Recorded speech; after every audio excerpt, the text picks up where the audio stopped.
네, 청취자 여러분들 그리고 시청자 여러분들 한 주간 안녕하셨습니까? 진짜 안보 9월 30일 방송 시작하도록 하겠습니다. 저는 진행을 맡고 있는 평화네트워크의 정욱식이고요. 자, 오늘 공동 진행자들이죠. 우리 김종대 의원께서는 요즘 국정감사를 하는지 마는지 잘 모르겠습니다만 아무튼 국정감사 일정으로 오늘 불가피하게 방송 출연을 못하게 되셨고요. 그리고 같이 이제 방송 진행해온 김광진 전 의원님, 개인적인 좀 일정이 있어서, 1부 순서는 좀 불가피하게 같이 하지 못했고, 2부 순서 때 함께 참여하기로 이렇게 되어 있습니다. 그래서 땜빵의 의미는 아닙니다. 땜빵의 의미는 아니고, 사실 2주 전에 꼭 다뤄야 된다. 특히 진짜 안보에서 2주 전에 꼭 한번 다뤄야 된다라고 이제 제가 좀 생각했던 게, 이 지진과 핵발전소입니다. 그래서 이 문제에 관련해서 우리가 좀 심층적으로 짚어보는 좀 시간을 갖고자 우리 에너지 정의행동의 이현석 대표님 함께 자리하고 계십니다. 어서 오십시오. 안녕하십니까. 사람이 많지 않지만 제가 박수 한번 드리겠습니다. 아니, 요즘 바쁘시겠어요. 안 그래도 아까 말씀하신 것처럼 국정감사도 있고, 네. 여러 가지 이슈들이 너무 많아가지고 막 정신이 없습니다, 지금. 네네. 근데 이제 우리 탈핵 운동하는 쪽에서는 많이 알려진 단체지만, 우리 또 일반 이 시청자분들, 청취자 여러분들 위해서 에너지 정의행동에 대해서 좀 간략하게 좀 소개 말씀해 주시면 좋을 것 같아요. 저희는 99년도부터 활동을 시작을 했고요. 이름 그대로 벌써 지금 17년 됐네요. 17년이 됐네요. 벌써 시간이 굉장히 빨리 갑니다. 그렇게 됐고, 원래는 이제 청년환경센터라는 이름으로 시작을 했습니다. 그러다가 이제 2010년도에 에너지 정의행동으로 이름을 바꾸었고, 서울하고 부산에서 활동을 주로 하고 있고, 이제 핵 문제, 에너지 문제, 전력, 송전탑, 이런 전반적인 에너지 문제에 대해서 다루고 있는 이제 그런 다 단체입니다. 연결되어 있는 문제. 다 연결되어 있습니다. 오늘 얘기하는. 근데 단체 이름을 에너지 정의. 정의, 또 행동 이렇게 정하는 데는 또 나름대로 또 의미가 있겠죠. 이런 것 같아요. 왜 그러냐면은 실제로 이제 환경 정의라고 하는 표현은 70년대부터 미국에서 굉장히 많이 쓰던 표현들입니다. 즉 환경 문제를 그냥 일반적인 문제로 보는 것이 아니라 차별의 문제, 불평등의 문제로 사실 좀 바라보자. 이렇게 해서 이제 그런 이제 여러 가지 학계의 흐름들도 있었고 운동의 흐름들도 있습니다. 이런 것의 이제 연장선상에서 2000년대 들어서부터 기후 정의라고 하는 운동이 좀 시작이 됐습니다. 대표적으로 아마 그 기후변화로 인해서 원주민들이 여러 가지 피해를 입고 있다. 그렇죠. 이런 얘기 많이 들어보셨을 겁니다. 브라질의 아마존강 유역에 있는 원주민들이라든가 아니면은 이쪽 남태평양에 있는 섬이 이제 가라앉고 있는 문제라든가 이게 사실 선진국들이 배출한 온실가스 때문인 거죠. 그런 개념들이 최근 들어서는 이제 에너지 정의. 저는 대표적으로 이제 밀양의 예를 많이 드는데요. 밀양 주민분들은 사실은 실제로 본인들이 쓰시는 전기는 얼마 안 돼요. 하지만 신고리 핵발전소에서 만든 전기가 지나가는 길목에 산다는 이유만으로 송전탑이 거기에 건설이 됐고 또 여러 가지 문제들이 생기게 된 거죠. 그래서 좀 이렇게 사회 정의의 관점으로 해서 에너지 문제를 좀 바라보자. 그래서 이제 에너지 정의행동이라는 이름을 좀 정하게 된 겁니다. 아니, 그러니까 얼마 전까지 이제 좀 많이 논란이 됐던 게 이번에 이제 역사상 가장 더운 여름이었다. 그래가지고 이제 또 요즘은 또 이제 가정마다 또 에어컨 있는 집들이 많이 있으니까 그래서 전기료 폭탄이다. 이런 얘기들도 많이 있지 않았습니까? 한동안 그것 때문에 또 난리였죠. 사실 올해 여름 누진제 문제 때문에 언론은 뜨거웠는데요. 사실은 저는 좀 다른 문제로 또 이걸 좀 바라볼 필요가 있다고 봅니다. 어떤 시각이세요? 예를 들어서 올해 8월달 중순까지만 통계 나온 것만 하더라도 폭염으로 인해서 사망하신 분들이 한 8명 정도 됩니다. 그리고 심지어 부산 교도소의 경우에는 교도소 재소자가 더위에 의해서 사망하는 그런 일도 있었나요? 두 명이나 사망했습니다. 그러니까 징벌방이라 그래서 혼자 들어가 있는 방이 있지 않습니까? 독방. 근데 30대고 건강했었는데 사람이 쓰러진 거예요. 그래서 들어가서 봤더니 열이 펄펄 나는 상태로 그냥 있던 거죠. 그런 케이스가 2케이스나 있었고요. 실제로 그렇게 우리가 역사상 가장 큰 이제 기후 재난 이렇게 얘기하면 보통 많은 분들은 사라오 태풍이라든가 뭐 풍수해 이런 거를 생각을 그렇죠. 하시는데 예. 예. 제일 많은 재난이 94년도에 있었던 폭염. 예. 폭염입니다. 그때 그렇죠. 공식 기상청 집계로만 약 3,400명 정도가 사망한 걸로 나오거든요. 아, 한국에서만요? 예, 한국에서만. 왜 그러냐면은 그랬었나요? 당장 쓰러지는 사람들은 통계에서 네네, 잡히는 네. 게 몇십 명 안 됩니다. 네. 근데 원래 다른 질환이 있으신 분들이 이 더위에 여러 가지 다른 문제들로 이제 돌아가시는 거죠. 네네네. 사실 이제 그런 면에서는 집의 전기요금도 굉장히 중요한 문제였는데 사실 이 여러 가지 네. 사회 취약층들 이런 분들 특히 이제 밖에서 일을 하시는 야외 노동자들, 그렇죠. 예, 이거 어떤 특수한 상황에 있는 사람들, 네. 이런 사람들에 대한 사실 대책의 논의가 됐어야 되는 건데 네. 그 논의는 좀 빠지고 집의 전기요금 얘기로 돼버리면서 좀 묻혀버린 그런 네. 좀 문제들이 좀 있었죠. 예.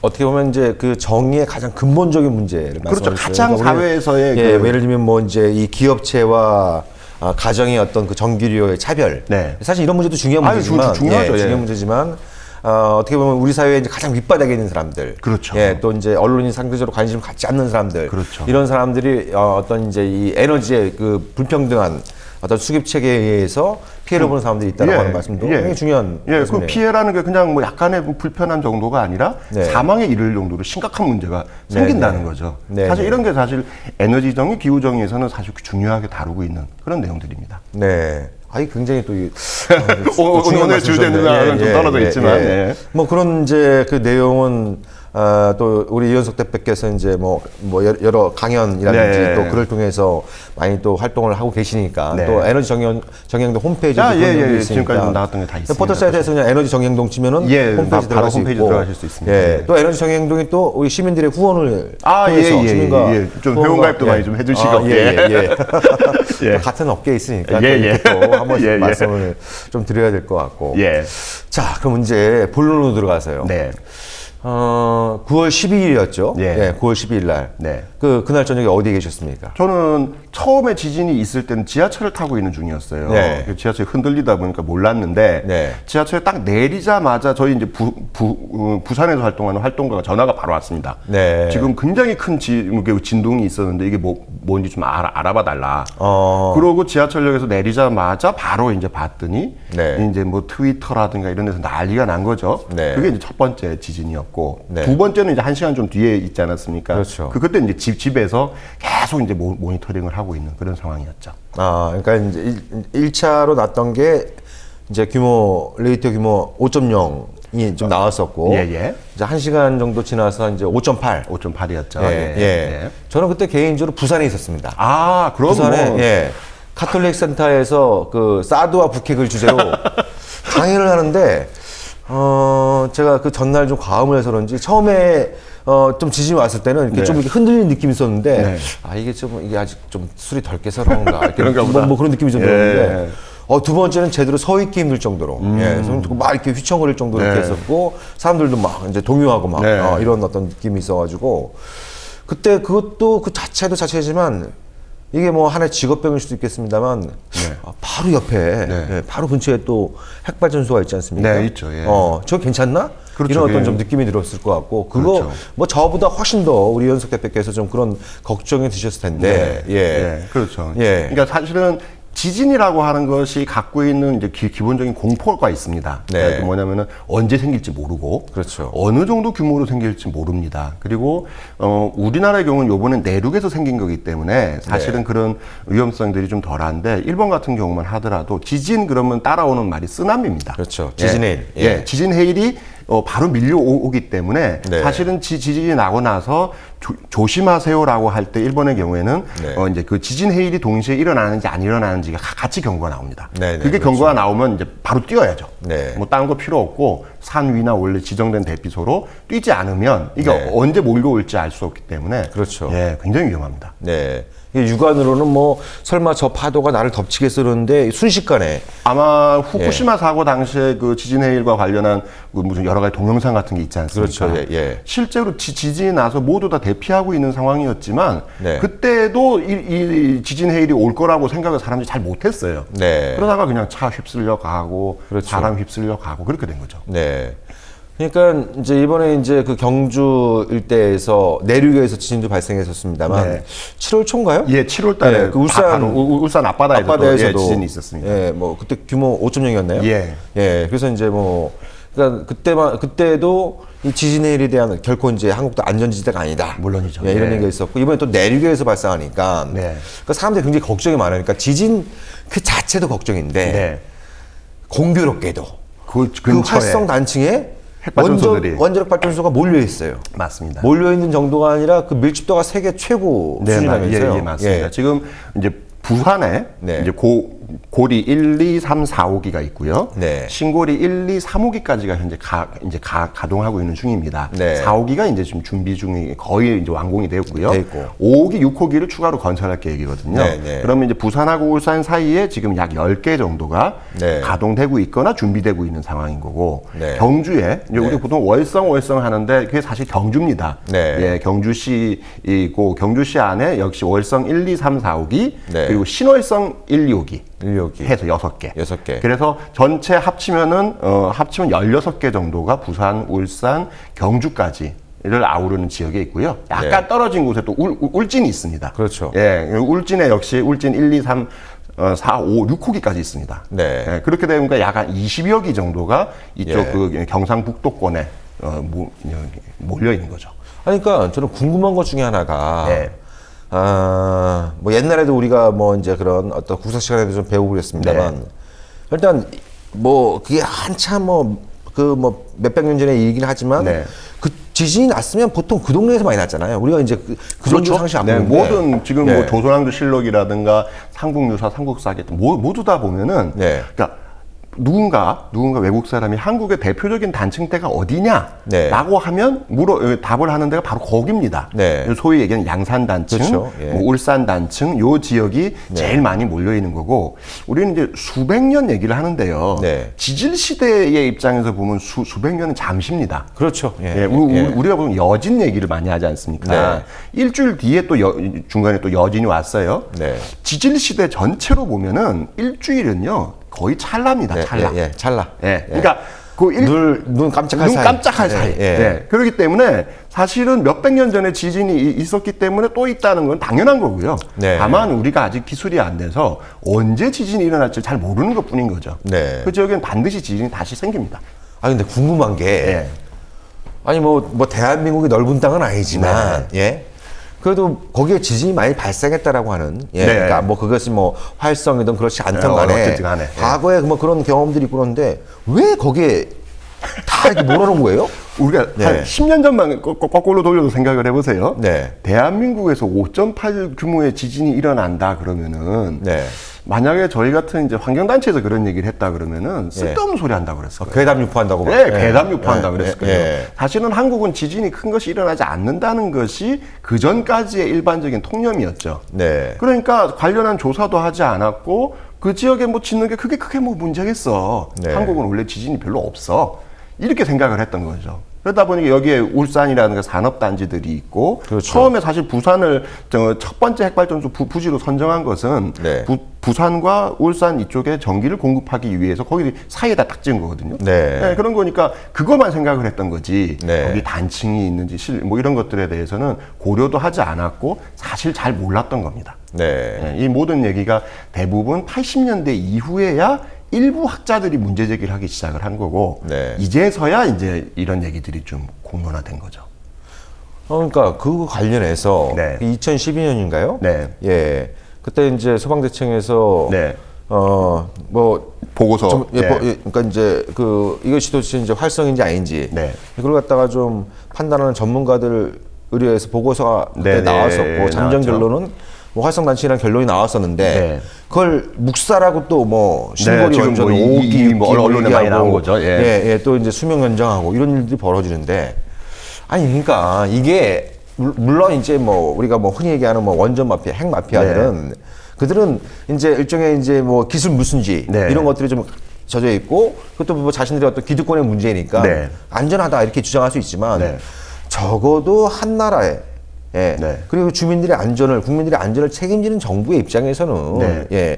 그렇다고 한다면 제대로 한번 조사를 해보든지 새로운 그 건설을 좀 유보한다든지 이런 게 좀 있어야 될 텐데. 그런 게 사실은 굉장히 상식적인 거죠. 예, 그 이해가 안 가는 거예요. 그러니까 일단은 얼마 전에 국정감사 바로 며칠 전입니다. 네. 지진이 일어났는데 그러면은 이 지역에 있는 그 문제가 되고 있는 양산단층은 활성 단층이냐 아니냐라고 장관에게 물었어요. 산업부 장관에게. 네. 산업부 장관의 공식적인 답변은 뭐냐? 학계에서 이견이 있기 때문에 활성 단층인지 여부를 판단할 수 없다예요.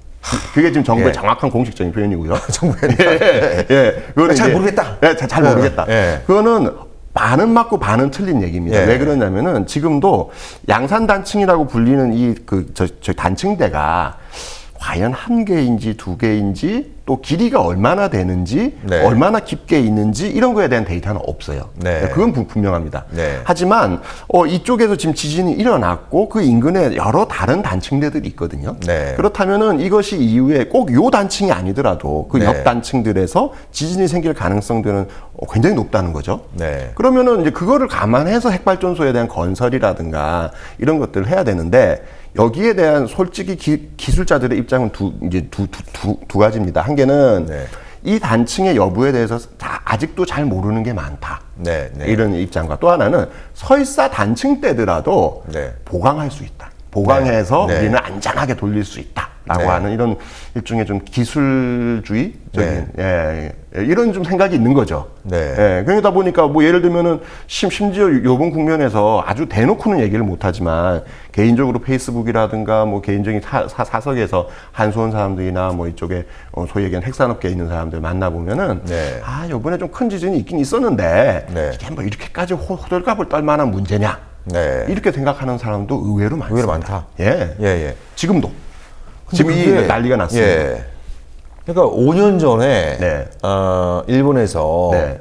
그때 뭐 이제 뭐 국내 그 원전 종사자들은 일본보다 우리의 그 원전 기술이 더 뛰어나다 뭐 이런 얘기를 하는 사람이 있습니다만 예. 그 국제사에서 들으면 이제 비웃음 사기 딱 좋은 얘기인 거고 그렇죠. 그런 예. 거죠. 그건 누가 보더라도 말이 안 되는 얘기입니다. 예. 그래도 이제 일본도 굉장히 많은 지진을 겪고 왔고 네. 그래서 뭐 원전을 지을 때 핵발전소 지을 때 이른바 내진 설계라는 걸 다 하고 맞습니다. 예.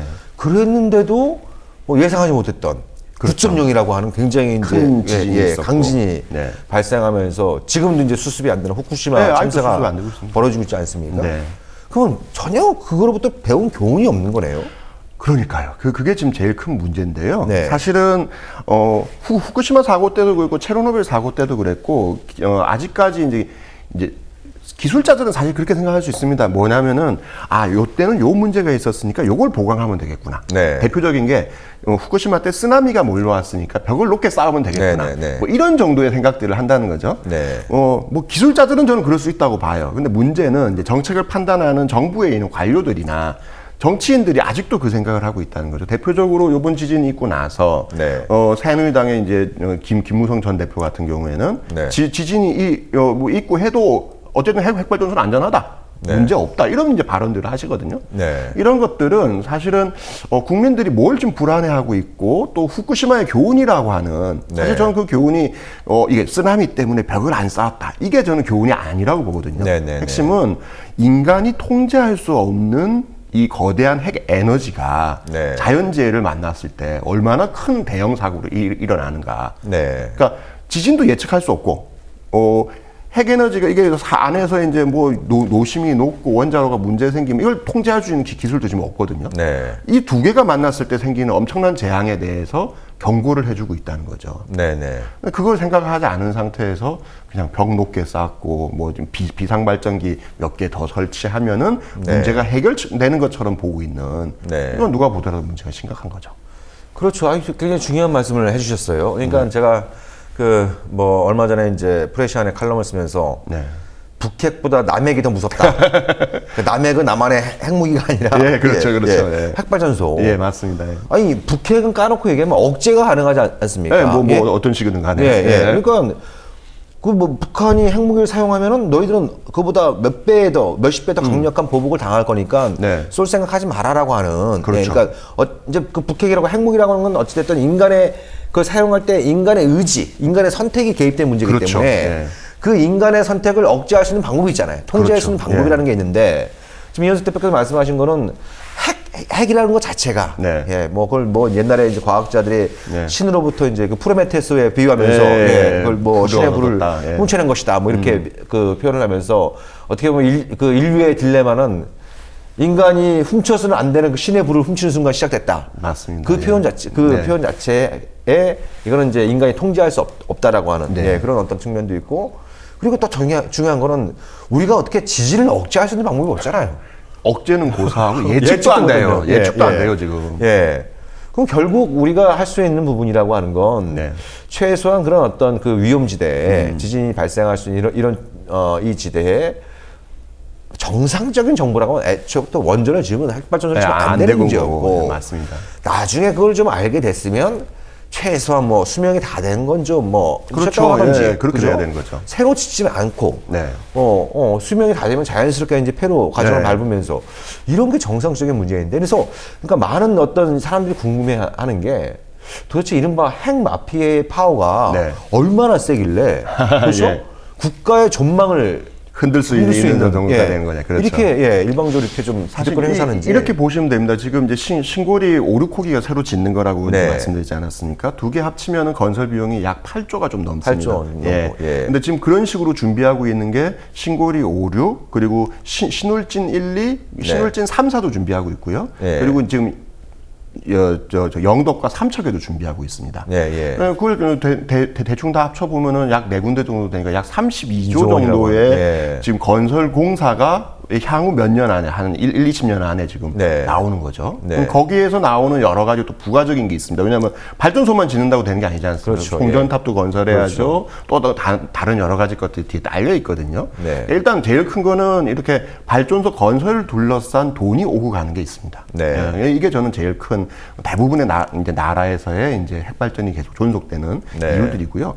국내에 더 지을 데가 없으니까 네. 이제는 외국으로 나가고 있는 거잖아요. 그렇죠. 예. 사실은 삼척 영덕까지 더 짓게 되면은 네. 한국에서 더 지을 땅도 없을 뿐더러 그만큼 전기가 또 필요하지 않게 돼 버려요. 네. 그러니까 이제 다 자연스럽게 외국으로 가려고 그랬는데 뭐 후쿠시마 터지고 해서 지금은 수출은 더 안 되고 있는 거죠. 네. 이제 이런 상황들이 계속 이제 반복되고 있는 게 지금의 이제 핵 문제를 둘러싼 좀 제일 큰 좀 핵심 고리지 않겠는가 이렇게 보죠.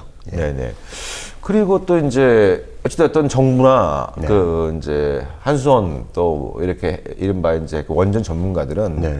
우린 내진 설계가 잘 돼 있기 때문에 예. 내진 설계가 잘 돼 있기 때문에 안심하셔라 이런 얘기를 많이 한단 그 얘기 좀 말이에요. 하고 있죠.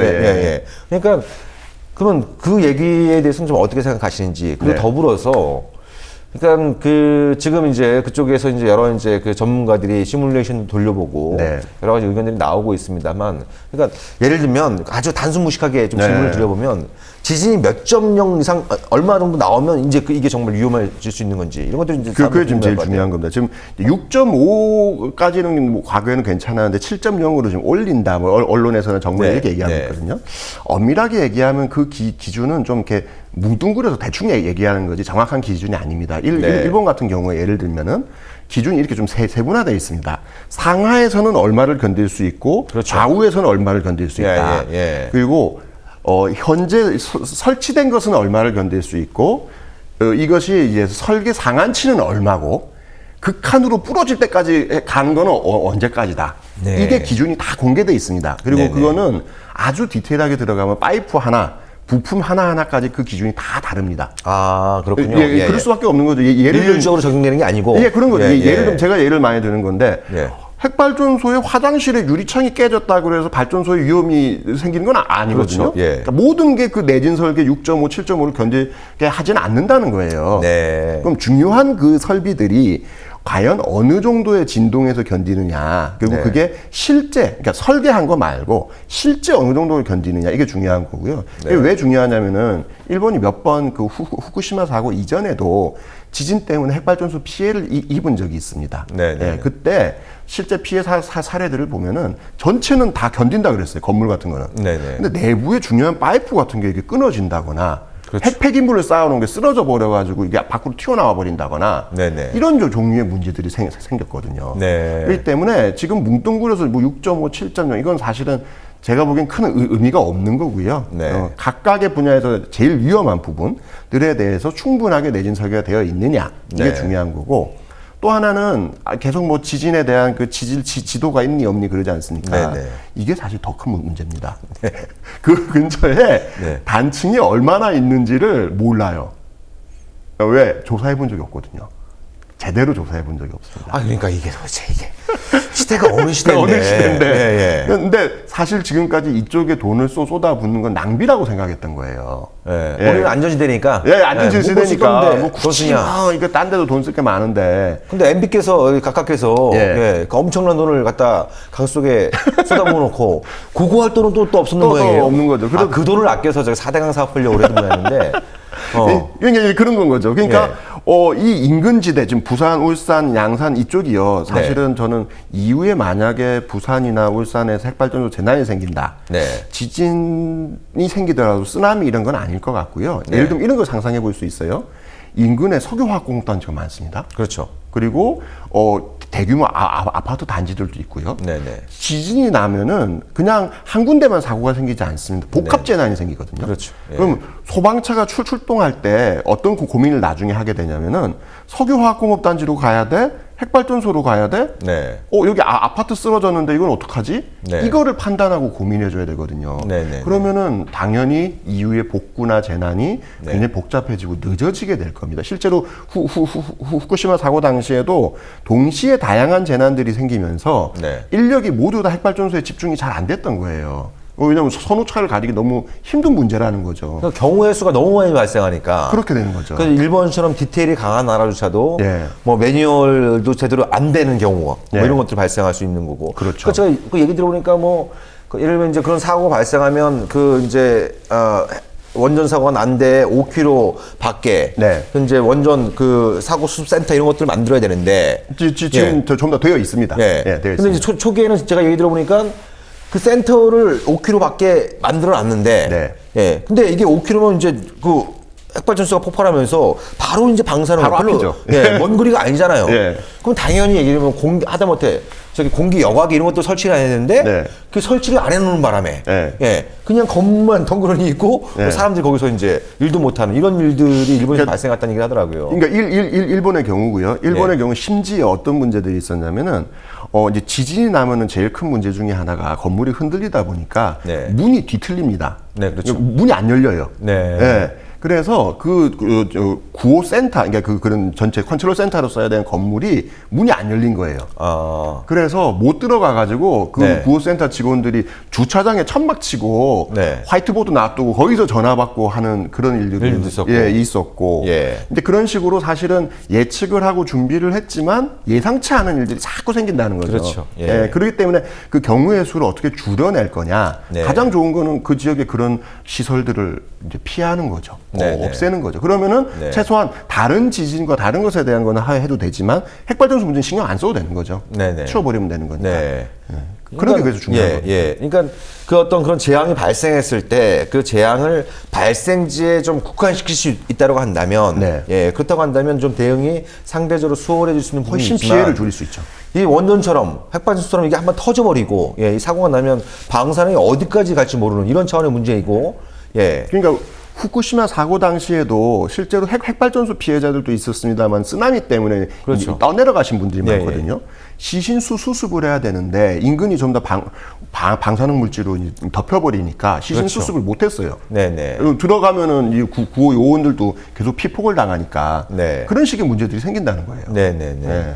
그러면 지진이 발생 일단 했으니까. 네, 했죠. 그리고 어떤 분들은 이거는 더 큰 지진이 올 수 있다고 하는 전조다 이렇게 또 네, 얘기하는 하시는 분들 분들도 계세요. 있습니다. 예. 굉장히 불안한 얘기인 얘기인데, 근데 그 모르는 거니까 아무도 이제 모르는 어떻게 거죠. 예. 모르는 거니까 어떻게 보면 더 불안할 수 있는 이런 네. 어떤 측면이겠지만 지진이 발생했을 때 어떤 그 이제 핵발전소 사고가 좀 어떤 유형으로 어떤 좀 과정을 통해서 발생할 수 있는지 네. 이런 부분들에 대해서 좀 설명해 주실 자세히 것 좀 같아요. 설명을 드리면 일단은 지진이 일어나게 되면 지진이 일어났다는 사실은 그 근처에 네. 있는 사람은 다 알게 됩니다. 그렇죠. 뭐 그거는 뭐 특별히 문자가 오지 않아도 네. 다 알게 되는 거죠. 근데 사실은 핵발전소에 어떤 위험 상태가 있는지에 대해서는 네. 정부가 안 가르쳐 주면 알 수가 없습니다. 네, 네. 안에 들어갈 그렇죠. 수 없으니까. 네. 근데 사고가 일어날 정도가 되면 경보가 뜨게 되겠죠. 네. 그러면요, 사실은 다른 거 필요 없습니다. 네. 도망가야 됩니다. 그러니까 예. 그러니까 이게 근데 피신이 문제는 네. 도망갈 때 거기서 이제 중요한 포인트가 생겨요. 어디로 도망갈 것이냐. 네.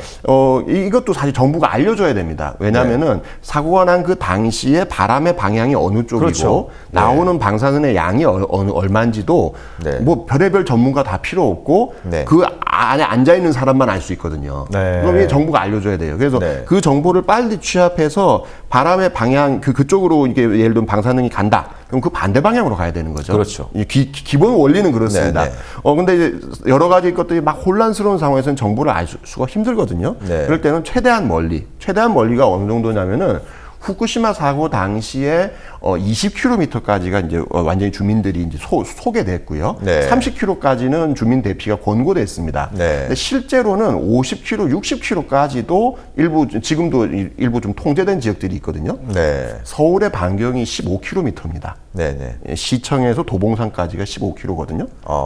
의외로 짧네요. 예, 얼마 안 됩니다. 그러니까 네. 20km, 30km라고 하면은 예. 만약에 서울시청 한가운데 이제 핵발전소가 있다라면은 네. 서울 경계를 벗어나야 되는 거죠. 그 정도로 멀리 나가셔야 됩니다. 네. 그리고 그렇게 하다 보면은 굉장히 많은 혼란이 생길 겁니다.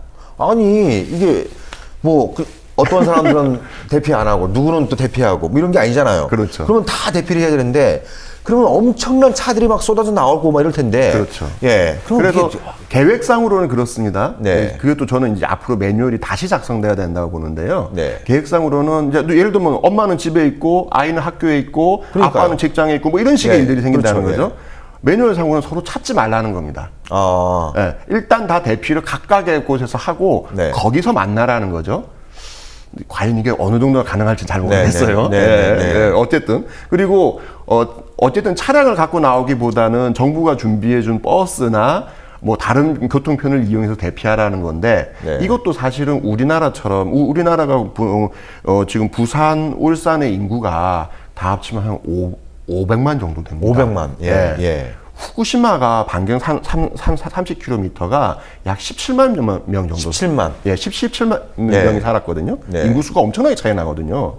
그럼 이 정도 인구가 과연 버스나 뭐 지하철 뭐 다 동원을 하더라도 네. 일시에 대피할 수 있겠느냐라는 문제가 생기는 거죠. 네, 네. 따라서 이제 그럴 때는 정부 차원에서 매뉴얼이 다시 작성돼야 됩니다. 지금 있는 매뉴얼을 갖고는 100만 명 규모 이상을 대피시킬 수 있는 방법은 솔직히 없고요. 네. 아마 일본의 경우에도 대피하다가 여러 가지 교통사고라든가 또 이제 환자들이 돌아가시는 사례들이 굉장히 많았거든요. 네. 그래서 이제 일본은 공식적으로 이제 지자체에서 집계하는 핵발전소 관련 사망자 숫자가 네. 약 1,500명 정도 됩니다. 1,500명이요. 네. 예, 예. 대부분은 대피하다가 돌아가시는 분들, 대피 이후에 뭐 여러 가지 이유들로 자살하신 분들, 네. 이런 분들이거든요. 네. 그러니까 그런 식의 대피하다가 생기는 피해가 1차적인 피해라는 거죠. 그걸 네. 어떻게 줄일 것이냐가 먼저고, 그 다음이 피폭으로 인한 갑상선암, 그렇죠. 무순암. 이거는 사실은 당장 대피하는 사람들에겐 그건 좀 뒤의 문제예요. 그렇죠. 예, 피폭을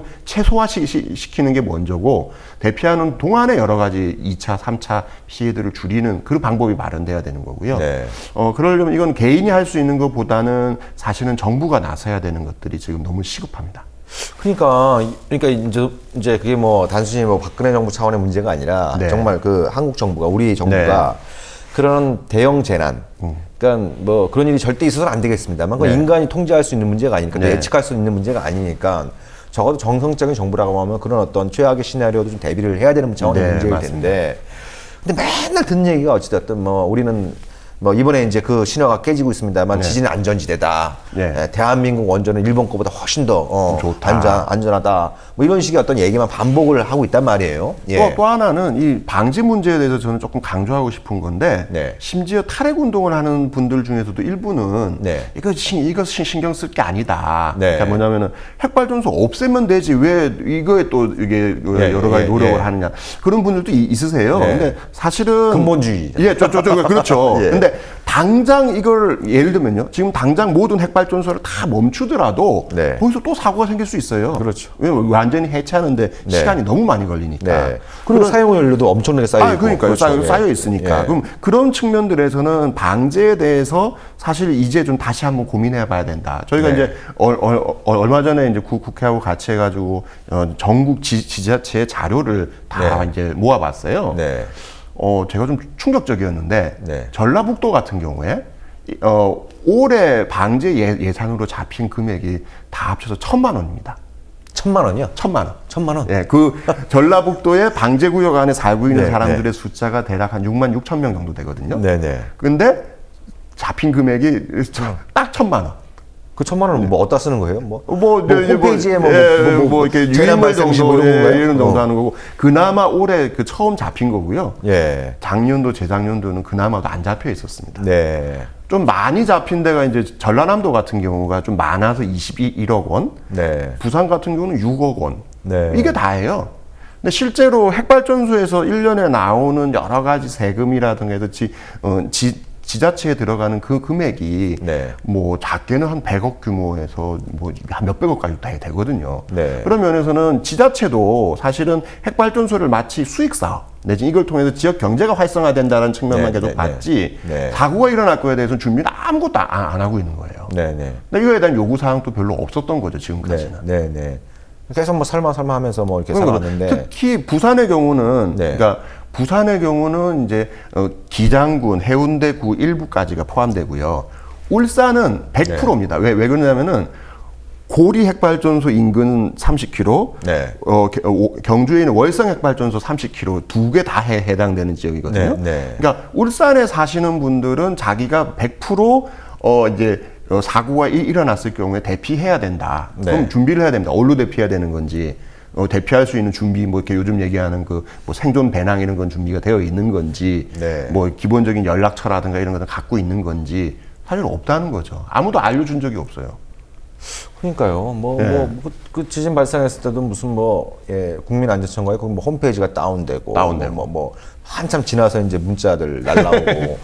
그리고 또 이게 그 문자가 길면은 예를 들면 2G, 3G 이런 것도 못 받는다면서요? 또 지금 이제 2G는 되고 3G는 또 안 됩니다. 또 안 돼요? 예, 그게 벌써 10년째 문제 제기가 됐던 건데 네. 3G 폰을 새로 만들 때 그 네. 기능을 넣으면은 핸드폰 배터리가 빨리 닫는다고 빨리 없어진다고 네. 기능을 빼버렸어요. 기능을 빼버렸어요. 네. 그 장문의 문자는 그러니까 별도로. 그거는 이제 보통 문자 메시지 그 채널이 아니라 네. 별도의 채널로 날라오게 되는 거거든요. 네네네. 네, 그 기능을 그래서 2G는 받을 수 있는데 3G는 못 받습니다. 옛날 건데는데 더 안 좋아진 거죠. 예. 그럼 4G는 되는 건가요? 예, 4G는 되고. 참 이게 뭐 들쑥날쑥합니다, 이게. 그 3G에서 어떻게 2G로 돌아가든지 4G로 바꾸든지 뭐 예, 이렇게 되는 해야 되는 겁니다. 우스갯소리도 나올 수 있는 부분인데. 네. 그러니까 그 부분이 하나 있고. 네. 그리고 또 이제 뭐 후쿠시마 사태 이유도 그랬고 또 최근에 이제 또 지진 발생하고 그러면서 시뮬레이션을 막 이렇게 돌리면서 네. 도대체 예를 들면 뭐 체르노빌급 또 뭐 이제 후쿠시마급 그런 네. 원전 사고가 거기서 네. 발생했을 때 이 피해 규모 이런 것들도 좀 나온 게 있잖아요. 그건 이제 지금까지 나온 거는 다 100% 민간이 한 겁니다. 민간이요. 예. 정부가 한 것이 있다라고 하는 것은 확인이 되었는데 예. 내용은 공개된 적이 없고요. 공개를 안 해요? 예, 그리고 공개 안 한 이유는 맨날 그런 겁니다. 이게 아직은 뭐 시험 단계고 뭐 제대로 예, 되지 예, 않았고 예. 해서 공개를 할 수 없다라는 건데 그럼 네. 이제 제대로 해야 될 거잖아요. 그렇죠. 제대로 하지도 않은 거죠. 네. 예, 그래서 사실은 부산에서 후쿠시마급 사고가 생겼을 때, 체르노빌급 사고가 생겼을 네. 때 피해 정도가 어느 정도고 이 방사선 물질이 어디까지 날아가고 네. 언론에 그간 나왔던 거는 다 민간단체거나 네. 또는 뭐 기상청 같은 데서 네. 그냥 그 약간 이게 무슨 먼지가 어떻게 확산되고 이걸 해본 거지 네. 제대로 국민 안전의 측면에서 해본 이제 시뮬레이션 없고요. 네. 사람들이 대피하기 위한 시뮬레이션도 없습니다.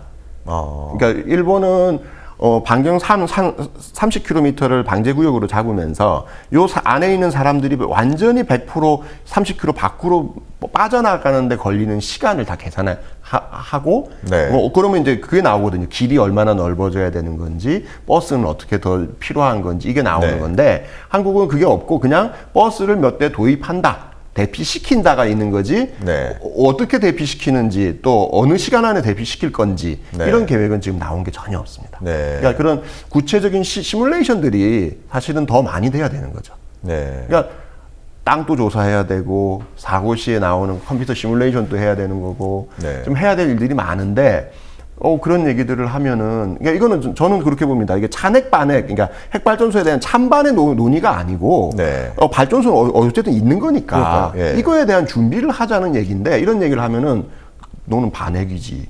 이런 얘기가 먼저 튀어나온다는 거예요. 네, 네, 아, 네. 그래요. 저는 반핵은 맞는데, 네. 그래도 어쨌든 이건 해야 돼. 누군가는 해야 되는 있으니까 이런 거죠. 핵발전소가 있고 있으니까. 지진도 발생할 수 있으니까. 예. 예. 이런 좀 합리적인 생각들이 저는 필요하다는 겁니다. 지금 그게 없어요.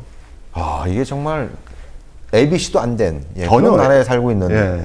이런 셈인데 이게 도대체 그러니까 저는 뭐 주로 이제 뭐 그 제가 다루는 건 이제 핵 무기 문제, 무기 쪽이죠. 무기 쪽을 많이 예. 다뤄왔습니다만 아무튼 2011년도에 후쿠시마 참사를 보면서 네.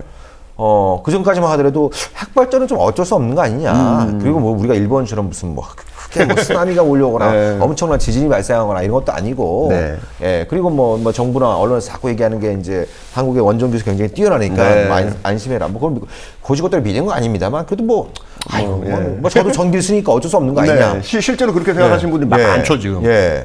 근데 일단 그 후쿠시마 참사를 보면서 야, 저거는 진짜 핵 무기 폭발보다 더 무서운 게 저거일 수 있구나. 이게 물론입니다. 예. 이런 그런 생각이 들었고. 네. 그리고 이번에 이제 그 지진 발생하는 걸 또 그때 부산에서 몸으로 느끼면서 네. 한국은 지진의 안전지대라고 하는 신화도 아니다. 또 예. 깨지고 있는 걸 또 이제 좀 느꼈고. 그럼 이런 것들이 몇 개 있으면 여러 가지 좀 우리가 뭐 우리 이현석 대표께서 뭐 하루아침에 원전을 다 셧다운해라 이런 거 아니잖아요. 아닙니다. 노후한 것. 지금 네. 이제 문제가 되고 있는 것들은 주로 이제 노후된 것들이거든요. 옛날에 안전 기준이 훨씬 더 안 좋았기 때문에 네. 이제 옛날 거부터 이제 해체하고 신규로 짓는 것도 이제 하지 말자는 거죠. 네. 그러면은 이제 자연스럽게 이제 기간에 따라서 핵발전소 개수가 줄어들게 되는 거거든요. 그렇죠. 점진적으로. 그럼 그 사이에 이제 재생에너지라든가 또는 다른 뭐 가스 발전이라든가 이런 걸 통해 가지고 에너지 시스템을 이제 점진적으로 바꾸자는 거죠. 네. 이 얘기가 지금까지 전달이 안 되고 뭔가 얘기를 하면은 니는 전기를 쓰니 안 쓰니 뭐 이런 얘기를 더 많이 듣는다는 거죠. 네, 이건 네, 굉장히 네. 좀 굉장히 악의적인 저는 네. 오해라고 생각을 하고요. 네. 이것을 어떻게 그럼 바꿔 나갈 것인가에 대한 논의가 네. 이제부터 이제 한국 사회에서도 본격적으로 돼야 된다고 봅니다. 네. 그러니까 이제 사람들이 또 뭐 언론이나 정부에서 많이 얘기하는 게 아무튼 원전은 깨끗하고 안전하고 특히 이제 기후 변화 시대에 이제 그 온실가스도 이제 안 나오고 네.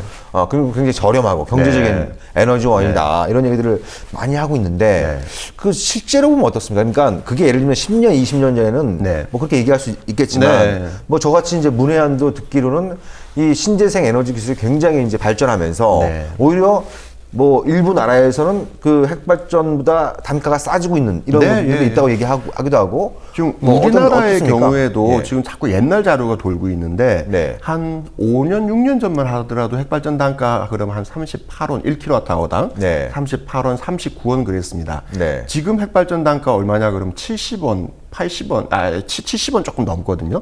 거의 2배 가까이 예, 또 뛰었어요. 왜 그런 거예요? 왜 그러냐면 후쿠시마 사고 이후에 이 여러 가지 뭐 벽도 쌓아야 되지, 예, 규제 예. 비용 들어갔죠, 폐기물 비용 들어가고 해서 지금 거의 두 배 가까이 뛰었습니다. 네, 네. 근데 앞으로도 이게 더 뛸 거예요. 계속 이건 계속 이제 늘어날 수밖에 없고. 규제, 예. 안전 규제가 늘어나니까요. 네. 그럼 지금 석탄 화력 발전이 얼마냐? 네. 80원대 초거든요. 80만 대초. 그러니까 지금 거의 한국은 비슷해지군요. 비슷해져가고 있어요. 근데 말씀하신 것처럼 대부분의 나라에서는 네. 핵발전이 그런 안전 규제 비용이 굉장히 많이 들어가기 때문에 네. 석탄은 말할 것도 없고 네. 가스보다도 훨씬 더 비싼. 네. 그리고 재생 에너지하고도 비교해서도 훨씬 더 비싼 이게 네. 됐고요. 뭐 대표적으로 제가 얘기를 많이 듣는 나라가 프랑스입니다. 프랑스. 프랑스 하면 뭐 핵발전 많이 하고 그렇죠. 핵무기도 네. 있고 뭐 예. 심지어 막 핵발전 비중이 막 70%가 넘는 나라거든요. 네. 근데 여기에 생산되는 전기 중에 재생에너지 비중이 네. 15%입니다. 굉장히 많아졌네요. 굉장히 네. 많습니다. 네. 우리나라는 1%대거든요. 1%대요? 네. 아직도 1%대인가요? 아직도 1%. 계속 1%입니다. 그러니까 프랑스도, 그러니까 우리가 독일 얘기를 많이 하니까 독일만 좀 특이한 거다라고 생각하는데요. 네. 독일은 유럽 전체에서는 평균 정도 수준이고요. 네. 올해 굉장히 유의미한 결과가 많이 나왔는데, 올해 처음으로 유럽의 포르투갈이 네. 4일 동안 100% 재생에너지로 전기를 공급하는 데 성공했습니다. 100%요? 100%. 오. 그러니까 재생에너지 생산량이 네. 전력 수요보다 많았던 거예요. 네. 이게 의미가 있는 게 우리 보통 재생에너지 그러면 태양광, 네. 풍력 이런 거 얘기하잖아요. 예, 예. 그럼 물어보시는 분들이 그럼 해가 지면은 태양광이 안 되지 않냐? 예, 예. 바람이 안 불면은 안 되지 않냐? 네. 사실 맞는 얘기거든요. 네. 근데 발전소의 개수를 많이 짓고 이걸 네. 고루고루 섞어 놓으면은 100% 재생에너지가 되는 거예요. 밤에는 태양광이 안 되지만 풍력이 돌면 되고요. 네. 그래서 처음으로 무려 4일 동안이나 이제 재생에너지 100%를 이룬 거죠. 네. 그러니까 유럽에서는 이제 웬만한 나라들은 다 20%를 넘겼고요. 독일도 네. 지금 25%고요. 30%, 40% 넘긴 나라들도 있습니다. 아. 그러니까 이제 일시적으로 100%까지 가는 일들이 생기는 거죠. 네네. 이렇게 좀 가고 있는데 미국도 지금 그 재생에너지 발전량이 10%가 넘었습니다. 미국도요? 미국도. 예. 이런 상황에서 한국만 지금 20년째 OECD 꼴찌 네. 1%대를 차지하고 있는 거죠. 네. 이거는 누가 보더라도 말이 안 되는 뭐 여러 가지 좀 부가적인 얘기들이 있겠습니다만은 한국의 상황들은 굉장히 독특한 인류사에서도 이렇게 예를 찾아보기 힘든 핵발전을 사랑하는 나라다. 네. 예. 외국에서 보면 그런 거예요. 네. 핵발전 계속 짓고 있고 수출하고 전체에서 재생에너지나 다른 걸로 바꾸는 건 없고. 네. 예. 핵을 사랑하는 뭐 좋은 의미인지 모르겠는데 남북이 나같이 네, 핵을 네. 사랑하고 있어서 그래서 저는 좀 걱정이 많은 거죠. 네. 예. 아니, 그러니까 제가 기억으로 이제 한 3년쯤 됐나요? 이현석 대표 모시고 네. 우리가 핵발전소 문제를 얘기했던 기억이 나는데 네.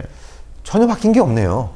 그게 참 답답합니다. 네. 예, 저도 계속 몇 년째 성명서 쓰고 뭐 네. 기자회견 나오고 똑같은 얘기하기가 좀 지긋지긋하고요. 옛날 거 조금 이제 좀 날짜를 예, 고치고 예. 아니 뭐 달라지는 게 있어요. 새로운 네, 얘기가 네. 나올 텐데 요구하는 게 들어져야 다음으로 나갈 거잖아요. 네. 몇 년 전이랑 진짜 달라진 게 없어요. 네네. 그리고 또 이제 우리가 또 이 방송에 진짜 보니까 네. 뭐랄까요. 이제 이 핵발전소 지을 때 뭐 지진에 대한 내진 설계 이런 것도 네. 중요하겠지만 어찌됐든 이제 지금 대한민국은 그 정전 상태에 있고, 그죠? 예. 어떤 형태로든지 이제 이게 전쟁 발발의 가능성을 우리가 배제할 수 없는 물론이죠. 예. 이런 어떤잖아요. 그러면 저도 문제 그런 질문들을 많이 받긴 하는데 제가 잘 모르니까 이 핵발전소가 이렇게 피격당할 경우에 가능성도 높죠. 예. 그러면 뭐 어떤 사람들은 이게 뭐 이제 돔을 만들 때 네. 그런 그 두껍게 정도의 그 정도의 이제 그 강도는 버틸 수 있는 이런 것도 만들고 있다. 네. 이렇게 뭐 이렇게 얘기를 하는데 그럼 어떻게 좀 보세요? 자, 돔 있지 않습니까? 텔레비에 네. 맨날 나오는. 얘는 돔이 두께가 콘크리트로 1.5m짜리 네, 콘크리트를 씁니다. 그래서 얘는 뭐 미사일도 견디고 한다 그러는데 뭐 그건 저는 그럴 수 있다고 봐요. 네. 문제는 부속 건물입니다. 부속 건물. 예, 돔만 있는 게 아니고 옆에 보면 이렇게 네모난 건물도 있고 그렇죠. 막 그러잖아요. 네. 대표적으로 사용 후 해결용. 네. 얘는 그 돔 안에 위치하지 않아요. 돔 밖에 네. 있습니다. 그럼 이게 미사일을 맞는다. 그럼 그 건물이 그럼 1.5m짜리 콘크리트에 둘러싸여 있느냐? 아닙니다. 일반 건물이에요. 일반 건물에 예. 그냥 거기 수조에다 넣어놓은 거예요. 거기에 예. 미사일이 떨어졌다. 네. 물론 어느 정도의 충격은 견딜 수 있지만 네. 미사일 급까지를 견딜 수 있을 만큼의 그렇게까지 되어 있지 못하고요. 네. 또 우리 후쿠시마 사고가 쓰나미가 와서 된 거지만 네. 더 구체적으로 들어가 버리면 정전이 된 거거든요. 그렇죠. 예, 전기가 끊어지게 되면 많이 뜨거워지고 그러다 네. 뻥 터지는 거지 않습니까? 네. 그 인근에 있는 송전 선로들, 외부에서 공급되는 전기 선들은 전혀 뭐 없이 밖으로 100% 그냥 노출돼 있는 거죠. 네. 건물에 넣을 수가 없잖아요. 송전탑이나 그렇죠. 이런 변전시 시설을. 네. 거기를 끊어버리게 되면 네. 사실은 핵발전소 전체가 물론 안에 비상발전기가 있습니다만 그건 일시적으로 하기 위한 거지 네. 정전 상태에 돼 버리는 겁니다. 네. 이제 이런 위험들이 있고요. 네. 이거는 이제 아주 전면전 수준의 그렇죠. 전쟁을 할 때 네. 얘기인 거고요. 네. 테러 수준의 얘기를 한다면 네. 이런 거 필요 없습니다. 중앙제어실에 네. 한두 사람만 그냥 총 몇 자로 들고 가면 돼요. 네. 예. 그래서 대표적으로 이제 가장 위험한 것이 이제 핵 연료니까 네. 여기에 있는 냉각수를 뺀다거나 네. 또는 뭐 이렇게 여러 가지 장치들을 가지고 여러 가지 것들을 해서 발전소가 사실상 이제 그 네. 아주 폭주되게 만들 수 있거든요. 네네네. 그런 상황들이 제일 위험하고요. 네. 그런 면에서는 사실은 이제 사보타지 네. 근무자들 중에 누군가가 이런 안 좋은 마음을 먹는다거나 이런 것들이 굉장히 취약하거든요. 네네. 예, 그런 것들에 대해서도 국내에서 몇 번 얘기들은 됐습니다만은 제대로 되지 않았었고요. 네. 사이버 테러, 뭐 얼마 전에 한수원 해킹 문제 이런 것도 네, 많이 되지 그렇죠. 않았습니까? 도면이 유출되는 것에 대해서 사실은 사람들이 별로 감각이 없는데요. 네. 어디를 공격해야 될지 포인트가 거기 나오는 겁니다. 네. 그렇기 때문에 사실 제대로 된 상세 도면이 진짜 인터넷에 떠돌아다니게 되면요. 네. 이거는 그냥 뭐 이렇게 뭐 해외로 기술이 유출된다는 수준이 아니라 테러의 포인트가 되는 거죠. 네. 그런 면들에서는 굉장히 위험한 일들이 사실 몇 년 전에도 사실 벌어졌던 겁니다. 네. 아니, 그러니까 이게 그 뭐 이렇게 무슨 뭐 영화 속이나 소설 속에서만 가능한 얘기 아니라는 게 네. 그 정확히 누가 했는지 모르지만 몇 년 전에 이제 그 이란의 우란 농축 시설에 대해서 해커들이 공격을 해가지고 그죠? 대표적인 사례죠. 예, 예. 네. 그래서 전원 공급을 끊어버리는. 전원 공급 끊어버리고 예. 이 저기 원심 분리기를 속도를 조절해가지고 얘를 네. 물리적으로 파괴했거든요. 그러니까요. 네. 이게 지금 대표적인 이제 해커로 이게 해킹에 의한 물리적 파괴 사례. 네. 그러니까 우리가 보통 해킹하면 사이버상으로만 뭔가가 그러니까요. 되는 거라 보는 건데 네. 실제로 지금 모든 시스템들은 다 전산화되어 있기 때문에 네. 이걸 가지고 서로 부딪히게 한다거나 뭐 이런 걸 통해서 네. 그걸 파괴할 수도 있는 거죠. 그러니까요. 아, 이게 단순히 무슨 뭐 바이러스 심고 이런 차원의 문제가 아니고, 네. 그죠? 네. 물리적으로 손상을 가할 정도로 해킹 기술이 발달돼 있고. 이제 그거는 이제 뭐 정확하게는 알려지진 않았습니다만 아마도 국가급의 정보 그렇죠. 기관들이 들어간 거다. 이렇게 지금 다 알려진 거지 않습니까? 예. 뭐 CIA나 이제 그렇죠. 이제 개인이 할 수 있는 정도로. 수준을 벗어나는 해커가 들어왔을 때는 이건 네. 문제는 굉장히 심각해지는 겁니다. 네. 아, 그러니까 이게 참, 우리 이현석 대표도 참 피곤하겠습니다만, 이 대한민국이라는 나라가 갈수록, 그러니까 이게, 문제가 발생하면, 그죠? 네. 그리고 문제가 발생할 수 있다고 생각하면, 그런 문제를 좀 완화시키거나, 해결하거나, 이러면서 뭐 새로운 문제가 발생하면, 그거에 대해서 좀 대응할 수 있는 부분들이 있는데 있을 텐데. 생기고 난리가 나고 그냥 네. 또 지나가 버리고 다음에 네. 또 그 문제 또 한 번 생기고 또 난리가 나고 또 넘어가 버리고. 네. 이거는 저는 이게 전혀 한국 사회에 도움이 전혀 안 된다. 네. 뭔가 문제가 제기가 되면 달라지는 게 있어야 되잖아요. 네. 자, 참 우리가 우리가 북핵 얘기는 많이 했습니다만 네. 남한의 핵발전소 어떻게 보면 어떤 위협이 더 크다 작다 이런 차원의 문제를 떠나서 네, 그렇죠. 이런 문제를 떠나서 우리가 이번에 이제 지진 발생을 하면서 참 정말 우리가 인간이 참 이런 어떤 원전 핵과 공존을 네. 동거를 시작한 지 오래됐습니다만 이 지진 발생을 보면서 이제 정말 좀 우리가 자연 앞에서 겸손해질 필요가 있구나 이런 느낌들이 좀 많이 들었는데 이것이 그냥 단순히 또 몇 달 동안 더 조용하면 이제 이렇게 지나가는 이런 차원의 문제가 아니다. 지금 아까 이현석 대표가 말씀하신 것처럼 이 지질의 이런 어떤 양상이라고 하는 것이 몇십 년, 몇백 년 자체는 이 지구의 역사를 볼 때는 찰나에 불과하기 때문에 찰나에 불과하고 당장 우리한테 그런 피해가 발생할 가능성을 떠나서 그럼 미래 세대한테도 얼마든지 문제가 될 수 있는 거죠. 벌일 수 있는 문제인 만큼 우리가 좀 각별한 관심을 가지고 그러니까 좀 안타까운 것 중에 하나는 문제의 크기, 문제의 심각성에 비해서 우리가 이 핵 발전소에 대한 인식 수준 이런 어떤 관심 수준 이것들이 굉장히 낮다라고 하는 것이 좀 문제가 되는 것 같은데 이럴 때 될수록 우리 연석 대표 같은 분들이 더 많이 생각을 해주셔야 되잖아요. 자, 오늘 이렇게 또 바쁘신 와중에 또 귀중한 시간 내주셔서 좋은 말씀 들려주셔서 감사드리고요. 예, 감사합니다. 앞으로는 우리 이현석 대표님 같은 분을 좀 안 부를 수 있는 사회. 그렇죠. 제가 할 일이 없는 사회가 좋은 사회입니다. 네, 그런 사회가 오기를 좀 기대하면서 오늘 또 감사의 말씀을 드리도록 하겠습니다. 감사합니다. 고맙습니다.